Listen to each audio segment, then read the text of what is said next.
Hi my gardening friends. I'd like to give you an update on my vegetable and herb garden. This planting here is comfrey that I started this spring from divisions off of a friend's comfrey plant, and it's doing fabulous.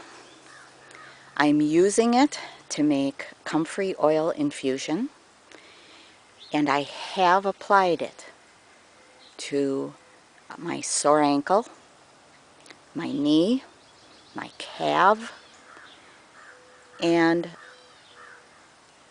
healing incisions from my arthroscopic surgery. It has worked well on relieving my pain,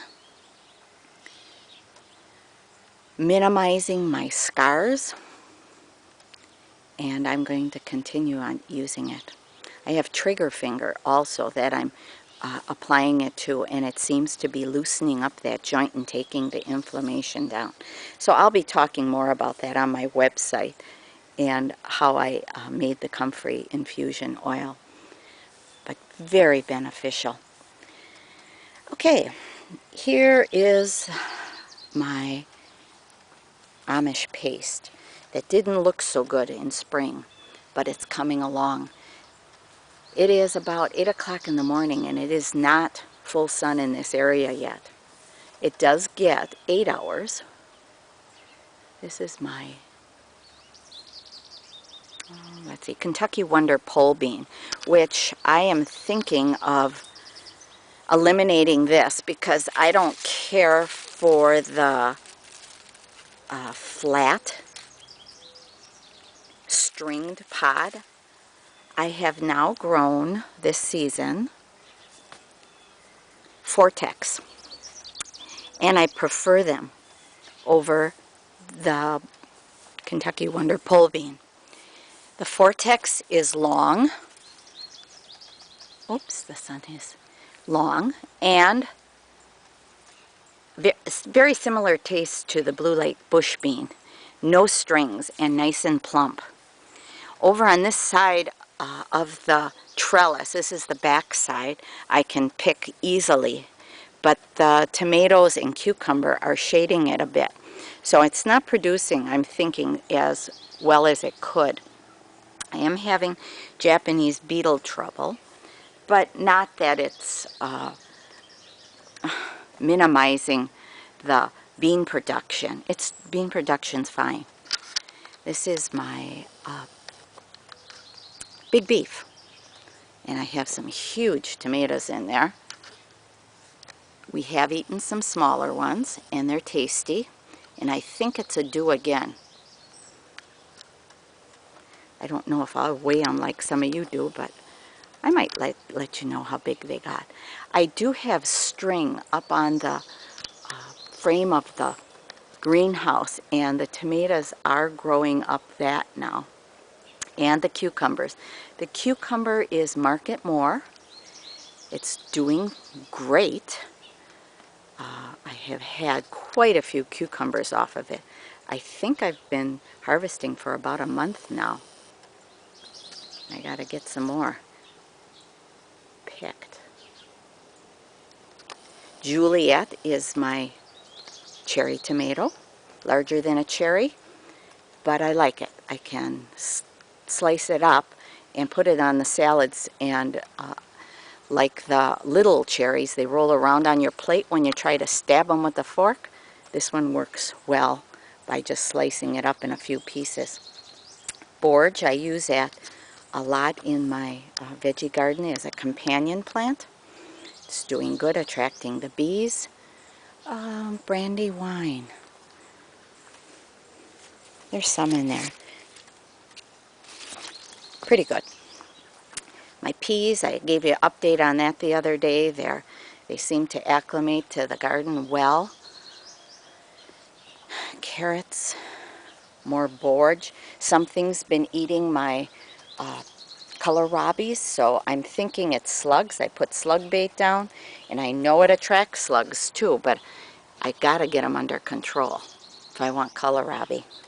Amish Paste is back there. I showed you that. This is the Polish Linguisa. Really anxious to try that this year.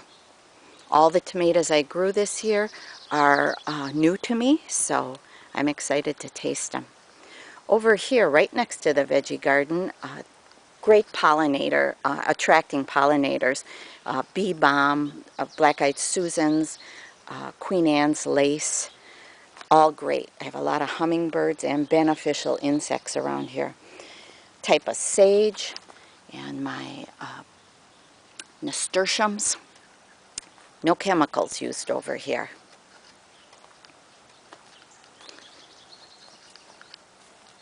Raised beds are working out good. If you watch me from the beginning, I used the lasagna gardening method of building up my soil. That's part of what I use. I have used azomite. These are my bell peppers. The two green ones I did purchase, but the bushes don't look as big as my ones I started from seed. These are my jalapenos. Doing okay. Worm teaing everything. Seems to be working out good. My red onions are called Red Bull, and they flopped over early. I think the fox was in here, but I kept them in, and they seem to be growing better since I'm keeping them watered.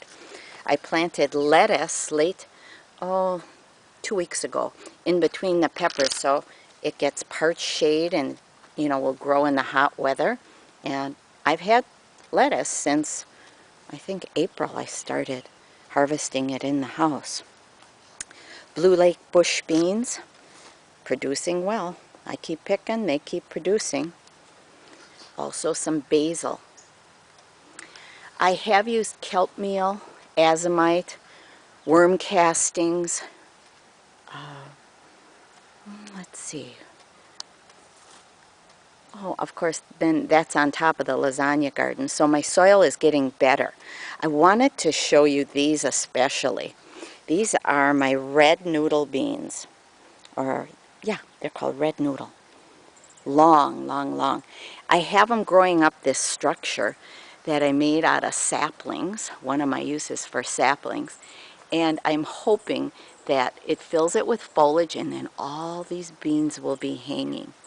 These red noodle beans. You can start to see them a little here, the little ones, but they'll look magnificent, I think, when they get to be this size here. I use a mailbox for my tools and my bags for picking. Comes in handy. I don't have to run to the shed. Calendula. Again, if you watch my website, I am growing this medicinally for making healing salves and some moisturizers and skin moisturizers. So I'm anxious to see how that works. I am drying it. I have a calendula infusion oil going right now. Some of my more red noodle beans. Whoa, this one's long. Here it is. I'm going to have to do some picking today.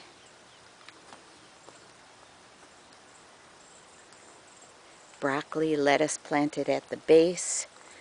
Oh, you can see me. My shadow. Red sorrel. Or bloody dock. I bought it as a perennial for in the garden. I thought it was really cool in the bog area. But now I'm growing it up as a perennial in my veggie area. Over here I had my peas, and now the cucumbers have taken over. Chopped off the peas, left the root intact in the ground. I hope the worms are eating it. My giant sunflowers are huge. More calendula. This is my patch, raspberry patch. I have to end this now. And some amaranth. Sorry for the noise. My herbs, I have oregano, sage, thyme, rosemary, holy basil, summer savory, and cilantro. Thanks for tuning in, you guys. And I look forward to your updates, too.